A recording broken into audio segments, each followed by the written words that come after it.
Welcome back to the BestWorst30 podcast. I'm your host, Joshua Lewa. My next guest is the founder of Gladiator Consulting, a boutique agency with a holistic approach to nonprofit organizational development.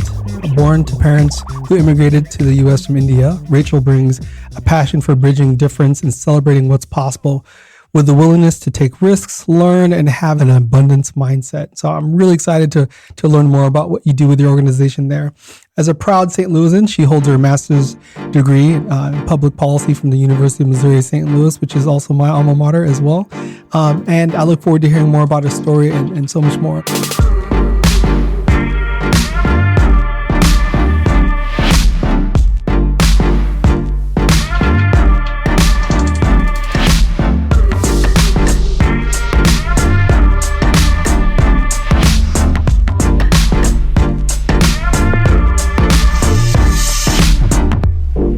Welcome, Rachel D'Souza Siebert.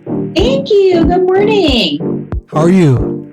You know, it's Friday. Yes. I'm happy it's Friday. It's been a very full week of ups and downs and up again and down again. So I'm happy to be sharing my morning with you. Well, I appreciate you taking some time. I know it's been quite busy. So we're going to jump right in and just if you can tell the listeners a little bit more about Gladiator Consulting, your role there, kind of what you do there. Yeah, of course. So I, as you shared, I'm the founder and principal of Gladiator Consulting, which is a boutique firm I founded about 5.5 years ago. And really, shortly after the birth of my second child, had the opportunity to take a step back from the full-time employment that I was in and think about different ways in which I could use my skills and talents and knowledge to, impact and improve the community. And so as I started to talk to a lot of different nonprofits beyond those who I'd worked for, I realized that a lot of organizations suffer from the same kinds of problems, or there's a lot of the same themes about we don't have enough people on our board, or the people we have aren't responsive to our requests, or our executive director's been here for too long, or executive director hasn't been here for long enough, or, all these different things. These themes started to pop up. They really wanted to create a service model where we weren't just focused on one type of thing, program evaluation or fundraising or board development, but we were really taking a more holistic look at the nonprofit organization and figuring out what are the variety of services and things that we could do for you that would actually help advance your mission and your vision in the community, and not just, the one pain point that you are experiencing right now. So over the course of the last almost 6 years, really have spent a lot of our time in the resource development space, in planning and strategy, and that takes on a lot of different lives in the nonprofit sector. And then also this piece about operationalizing equity. So as we looked at building capacity for nonprofit organizations, we also realized that some of the things that were holding organizations back were tied to, unfortunately, inequity, in symptoms of patriarchy, and symptoms of a heteronormative work culture, symptoms of white supremacy, and really wanted to try to figure out how do we help organizations create a space where there is equity, justice, and belonging, not only for the people that are there, but for the stakeholders they seek to impact. Thank you for sharing that. It does really sound like you all have taken a holistic approach. And one thing that stood out to me was, as you were noticing, working with some of these organizations, picking up on themes, maybe patterns of issues, but not just focusing on that pain point, but expanding onto maybe other areas that they may or may not be recognizing as an issue, or just areas of opportunities to grow and improve. So that's a lot, right? It's really complicated. And so as you kind of, in my mind, I'm thinking about how do you, maybe I'll pose it to you. How do you kind of break down and cluster like the different needs for different organizations? And because I can imagine each organization has a whole set of needs that you need to attend to, and you're working with a wide variety of organizations. Yeah, I'll say, I think for me, it really begins with listening and building a trusting relationship with with an organization, with an individual, and really not just understanding what that organization is trying to accomplish in the region, but also sort of what that individual is bringing to the table and where their skills and talents are being used, and where perhaps they're not leveraging some parts of their identities or themselves in the work. So I really think that it's sort of getting to that point, because oftentimes I find that, we'll have someone reach out to us and say, we need to raise more money. Like, that's, of course, every nonprofit organization wants to raise more money. But then when you get into the trenches, it's not necessarily that we need to raise more money, but that the systems that we have in place for raising money or the relationships that we hold aren't serving our organization anymore. Mm-hmm. So the problem isn't sort of getting more dollars in the door. The problem might be that we don't know how to tell our story to inspire people with resources to support our organization. Mm-hmm. And so there really is this sort of conversation up front that I then bring back to some of my team members and say, okay, like, let's start throwing some stuff up on the wall, and what's going to make sense, and what's the highest and best, use of resources at that time. And sometimes, I'll be honest, it is continuing to work with us. And sometimes I'm like, they actually don't need me. They need to go to this PR firm, or they need to go to this program evaluation firm, or they need to go talk to someone else first and get some of these other things fixed. And then they need to come back to us, and then we can start to talk about some of the pieces that we are best positioned to support them with. That's pretty wild. So that's great. I mean, that's a very kind of like honest, like integrity filled approach to the work that you do. If you're saying we're not going to try to shoehorn in this service that we can provide when they could be better served with another organization or agency that could really target their specific needs. So smart. Yeah, I think it also might make me a bad capitalist, I feel like, which I am. I will embrace that title. I am not a good capitalist. But no, I mean, I also want to do work that I enjoy and I'm good at. And, I think sometimes when we try to shoehorn ourselves into those kinds of opportunities, we feel bad because it's not our area of expertise. And a client doesn't really get what they need or want. So they're not really feeling that good either. And also, you've missed out on the opportunity to build a new relationship with somebody else. So I am all for having all of the smartest, most capable humans working, for the improvement of our community, whether I have anything to do with it or not. That's sort of the philosophy I carry in my work. Well, I really do appreciate that, because I do think that that's like the mindset for a lot of people. They, on the outside, they think, if you're an entrepreneur in entrepreneur space, it's it's about the bottom line and making that money, regardless of whether you're the person positioned to do that or not. So I really do respect that quite a bit. All right. So if you could tell us a little bit about kind of, I know you had a chance once you had your child to stop thinking and kind of move into that direction, but what were you doing before that? Like, what was life like before that in your career? Yeah. So, born and raised in St. Louis, my parents immigrated to the United States from India back in the 70s, like pretty sure fairly close to when the United States actually opened its borders again to Asian immigrants in the 70s. So the first chance they got, their parents brought them over.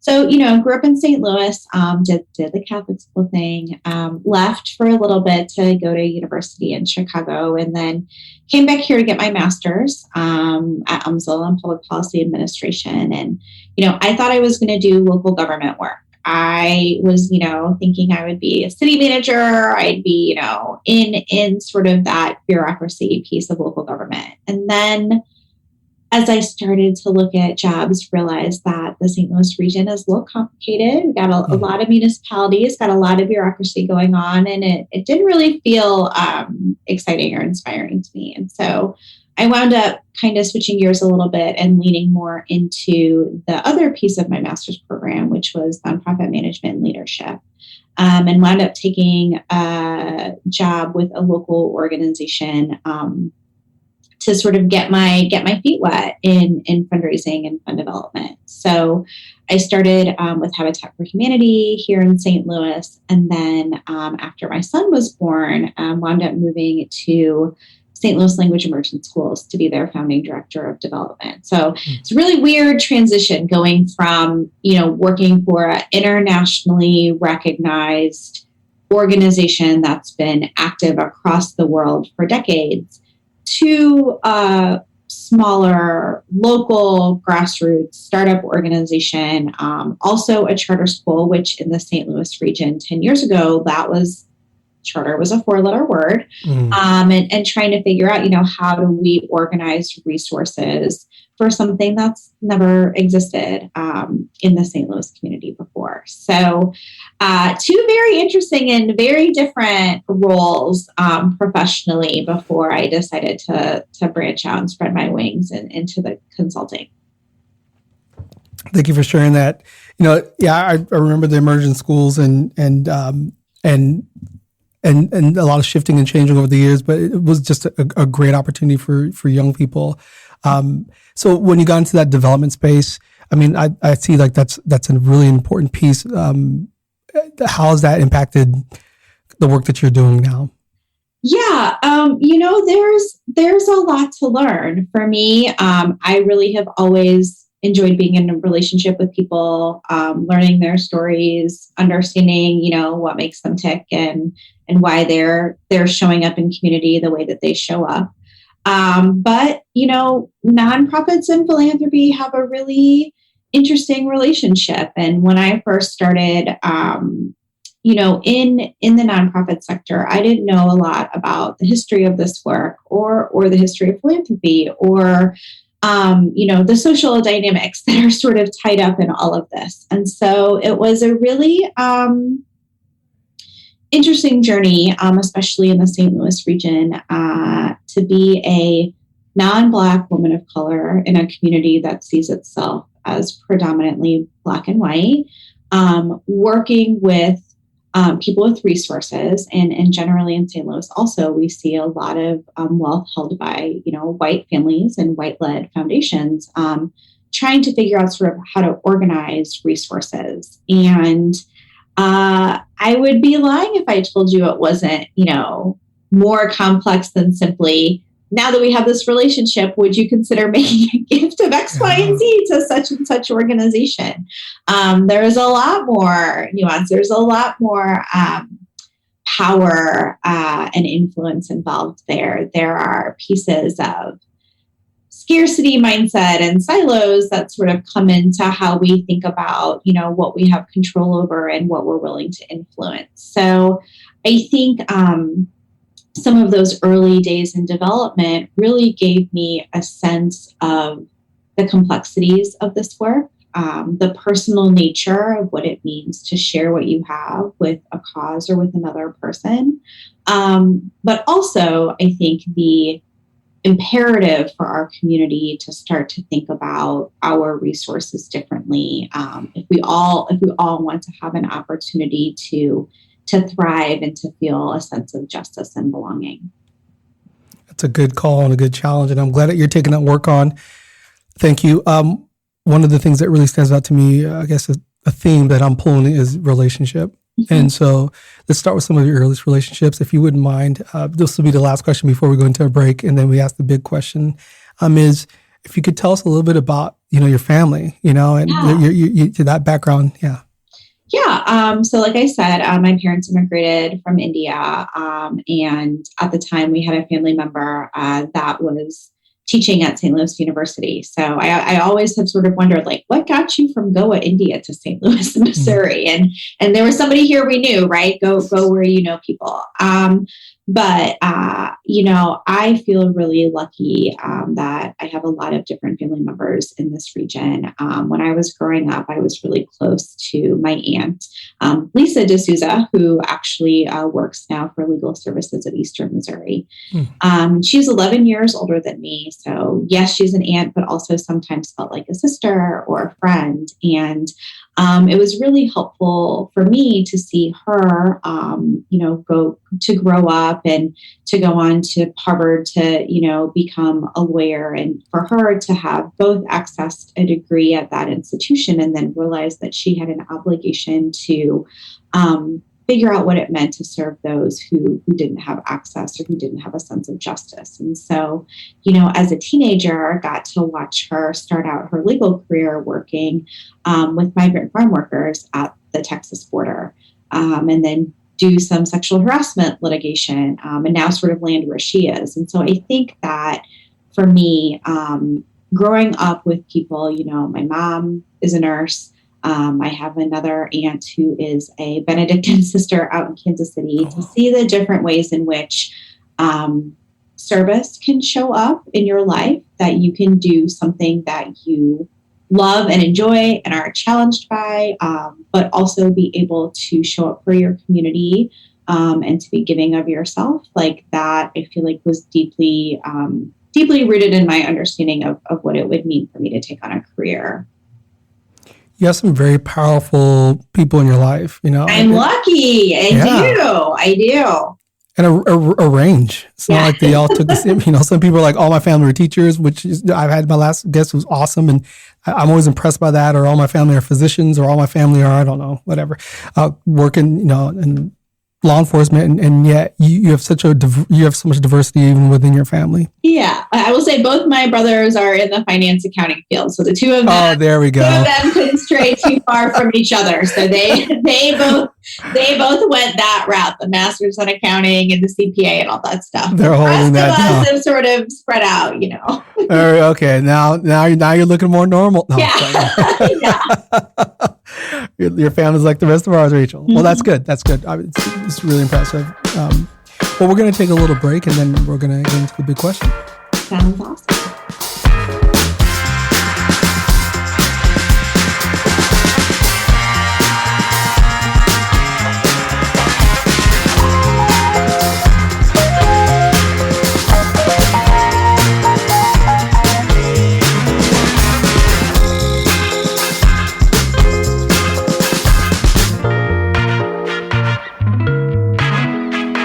All right, as you all know, this is the BestWorst30 podcast. This is a chance for our guests to share their backstory, but also a personal or professional situation or setback.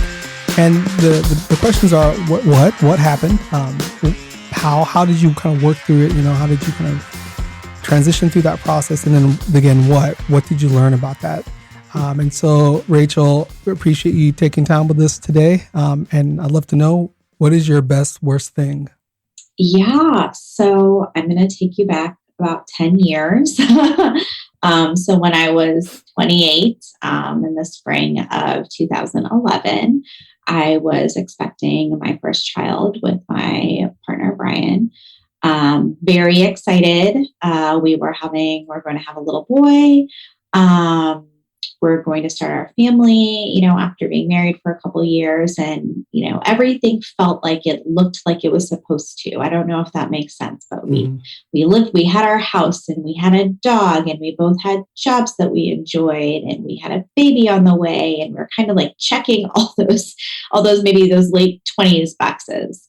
And so Cameron was born on April 5th. Back in 2011, and he came via C-section. So I was in the hospital for, the required 5 days before we had the opportunity to go home and really start our life as a family of 3. I guess a family of 4. The dog's over here on the floor, like, you forgot about me. So, right.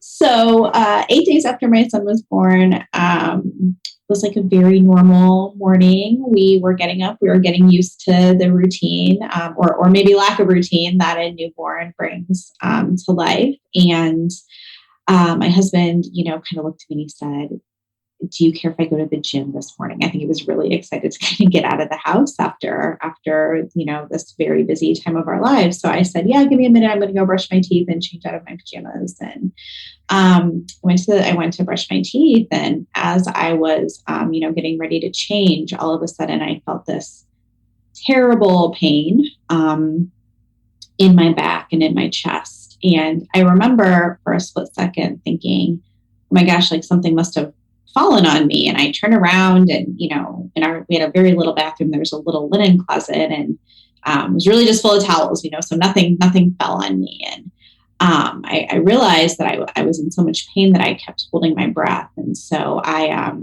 I went and I sat down on the couch, and I remember, like, I see on TV, people are like, if you don't feel good, lay down or put your head between your knees. And so I'm literally like, okay, well, maybe that will help. I'll put my head between my knees. And, the pain didn't go away. And I had, pain in my sternum. I had pain between my shoulder blades, the backs of my arms. My triceps were burning. I don't know how to explain it better than that. And so I knew something was wrong, and I knew it, wasn't as simple as a pulled muscle. And, I had just had a baby and read about all the complications. I thought I knew, everything. That's a chapter of the book that, they tell you not to read because it's scary. And, I had to know. So I did, but was feeling bad. So wound up, driving to the emergency room, wondering if I had some complications from the C-section that I'd experienced 8 days earlier.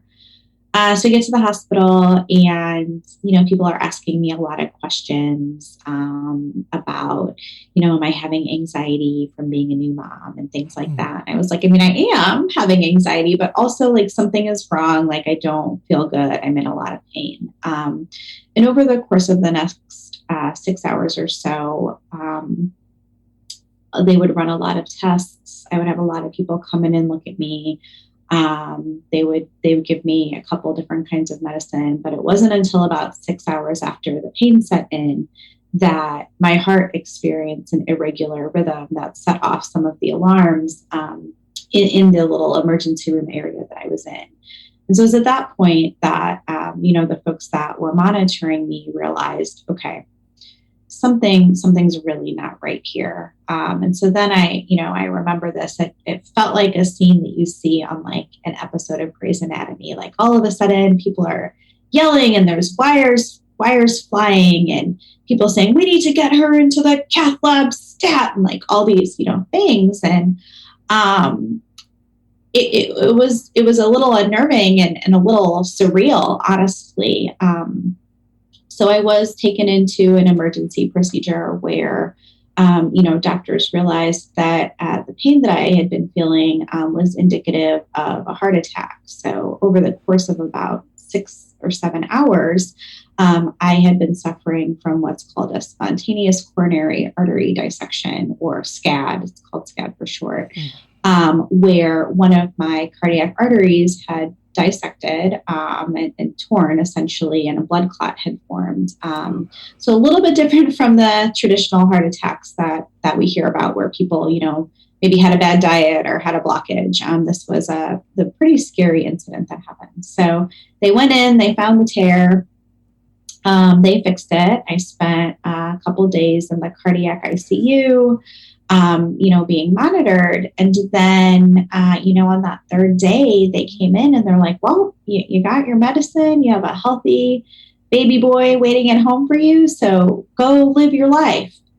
I remember laying in the bed in the ICU thinking, what life? Like, everything that I knew was true is not true anymore. And I kept thinking, you all keep telling me I'm really lucky that I survived, and I'm really lucky that I have my health and all this stuff. And what really felt like happened is that whatever version of Rachel existed that morning, like, that person actually died. And the person that I was after that was a baby trying to figure out how to navigate a world in which, when you're 28, you still think you're invincible. I was not invincible. I just become a parent, and now I had doctors telling me that I couldn't have any more children because they weren't certain if I would survive, making my family larger. I had people telling me all the ways in which I would have to change my diet or restrict eating, or, eat healthier foods, which I come from a family that celebrates with food. There's foods for every occasion, that I was going to have to exercise differently. I think one of the doctors, tried to give me some advice on minimizing stress, and, like, what working parent is not stressed out? Like, I don't even know that that's a reality. It's stressful to think about not being stressed out. Yeah. And, so really, really had to go home and figure out what what life was going to look like after it had gotten turned upside down. I've never heard that level of detail of a story like that, as far as especially a heart attack. And I just don't understand. I can imagine when you're like, okay, time to wrap it up 3 days later. And by the way, it was 8 days before. It was 8 days after my son was born. 8 days after. 8 days, yes. Old when this happened. Yeah. 8-day new parent. And now you're going through essentially another medical crisis. Yes. Right. Yep.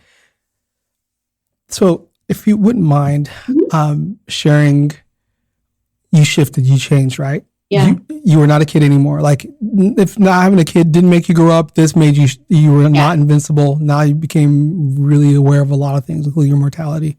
Mm-hmm. What helped you through that transition?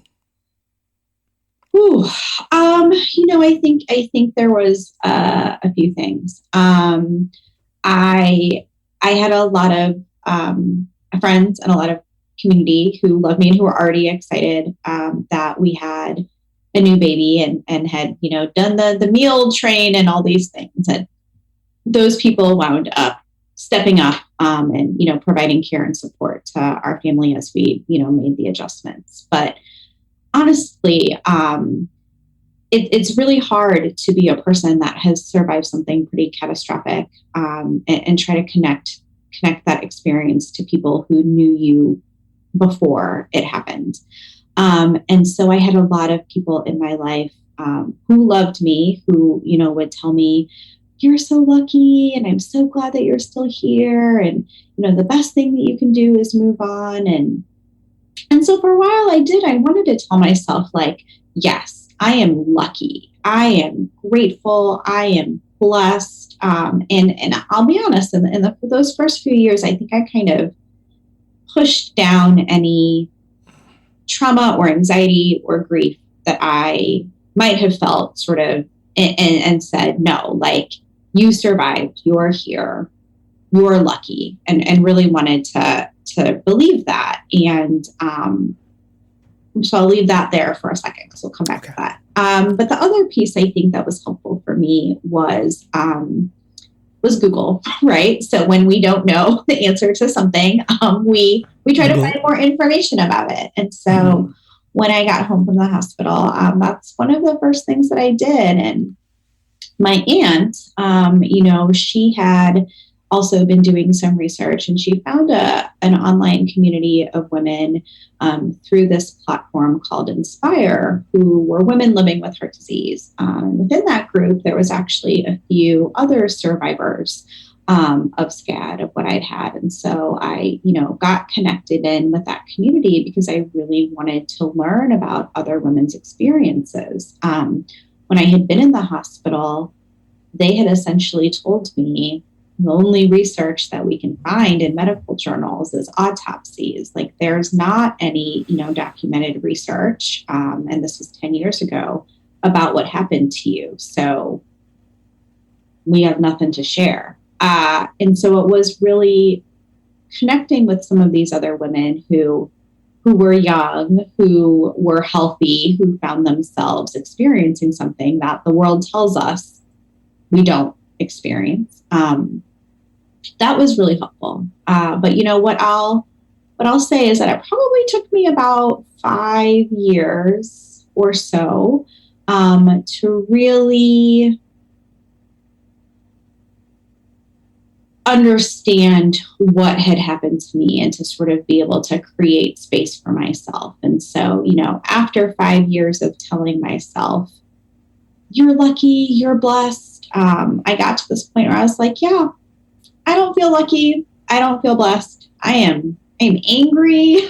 I am crabby. I don't feel like a good spouse. I'm not sure that I'm a great parent right now. I'm an angry friend. And really, about 5 years later, decided to start going to therapy because I wanted to talk to somebody about trauma and grief who understood trauma and grief and would give me space to grieve the part of myself that I had ultimately lost. And I'll say, I think that was really for me a turning point in my healing and my ability to find trust in my body again. It is it is terrifying when your body betrays you. And to sort of figure out, how do I move on? How do I feel safe anywhere when it ultimately was my own body that caused me harm?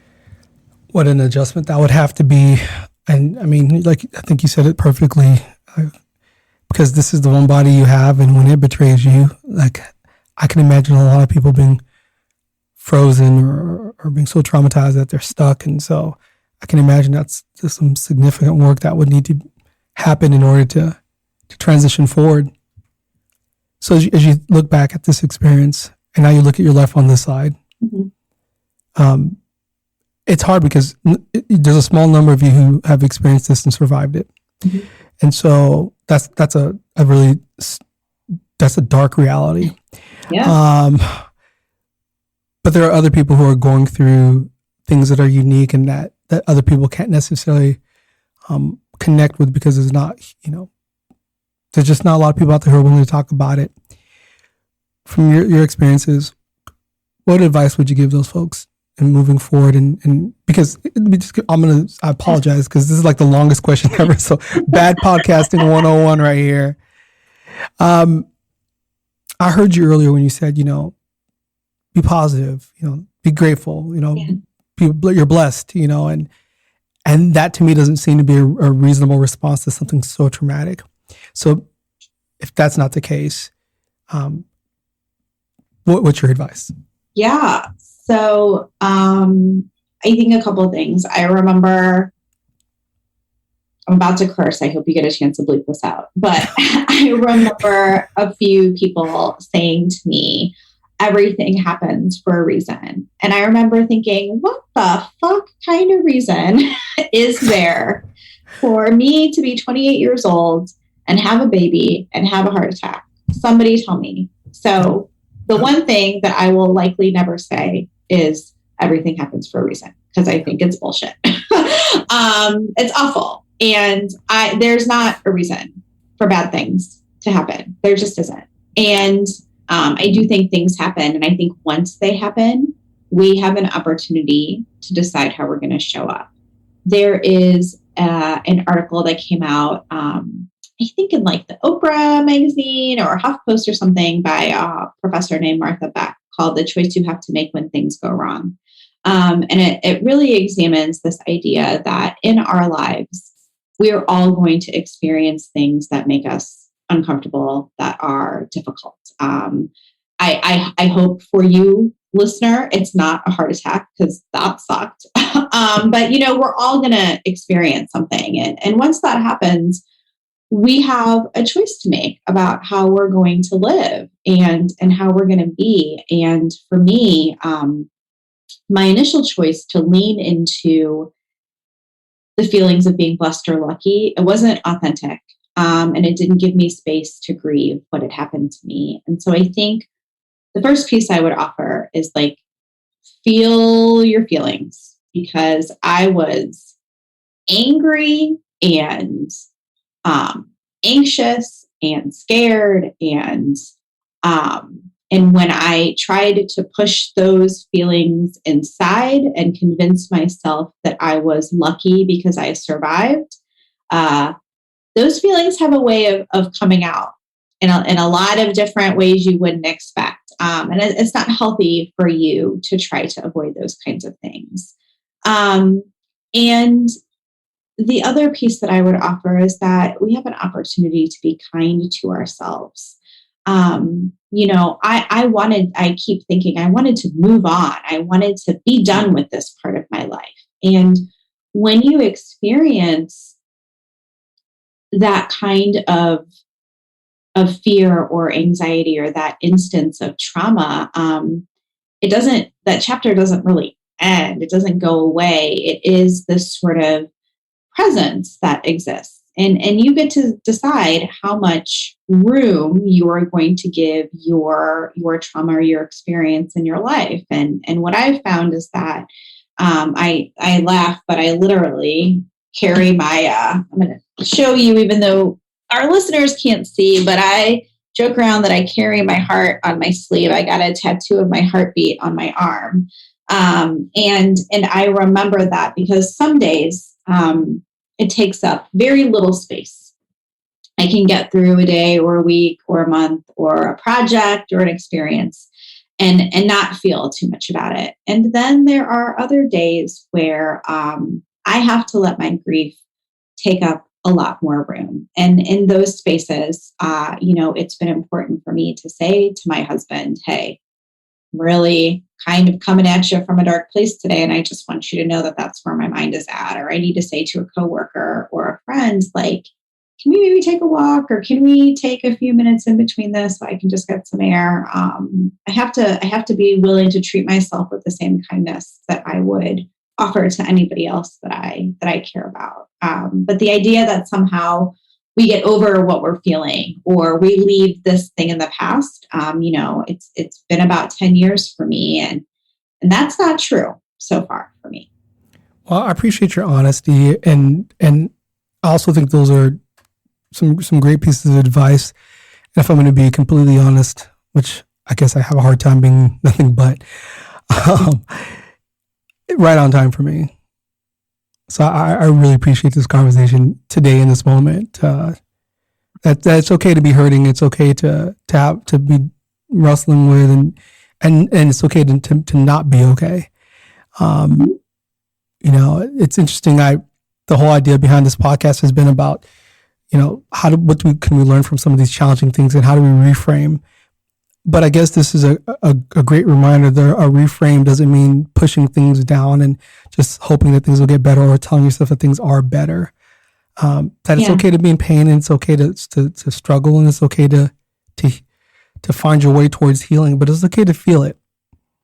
Yeah. And what you feel in a moment may change. I think about all of the things that I was told, when I was in the hospital bed, and projected sort of all this fear onto what life was going to feel like. And quite frankly, it didn't feel like living if I couldn't celebrate with a steak, or, all these little things that we sort of take for granted. But what's also true is that things change, and sometimes they change for the best, sometimes maybe not, but we shouldn't feel like we're stuck in the circumstances that we're in at any particular point. So, we were told at the time, back in 2011, okay, enjoy this child you have, because you're probably not going to have any more, children through your own pregnancy. And we heard that, and 4 years pass, and science did its thing. And, we were able to, again, get pregnant, and, had our daughter in 2015, and my pregnancy was super boring. And I had about 1,000 people, paying attention to me and monitoring me, throughout my pregnancy with her, but it was really, really uneventful. And would I take that risk or put my body through that again? Nope. I am a to and through person. But I couldn't have possibly known, when I was sitting in the bed, after my heart attack, what life could have possibly held for me. And so I think the other opportunity we have is to just be open, and that's super uncomfortable. It's really uncomfortable to just relinquish some sets of control in your life. But I also continue to find that when I let go of some of my expectations, it's often when things that surprised me are able to get through and happen. And I don't mean that just personally. Like I would also apply that to my work life and my career, that when I have been willing to just slow my roll a little bit and see what becomes possible, I'm often surprised by the collective wisdom of the individuals that I know, and the ways in which we have an opportunity to reimagine what's possible every day. I just don't think that there's a better note to close on, Rachel. Thank you so much. You are totally worth the wait, and I know that that our listeners are going to get a lot. I always get feedback, whether it's private messages or comments, and so super excited to hear the listeners' reaction and response to all the wisdom that you've shared today. So for if folks want to work with the organization, get a hold of you, what's the best way to follow, connect with? Yeah, so we have a website. It's gladiatorrds.com. We could also email hello@gladiatorrds.com. I am on Twitter, RD Siebert. Come find me. My tweets are my own. Those are the spaces in which you can find me, and, always happy to have a conversation or, think about big things with you. Well, thank you so much once again. Thank you for having me. Happy Friday. Happy Friday.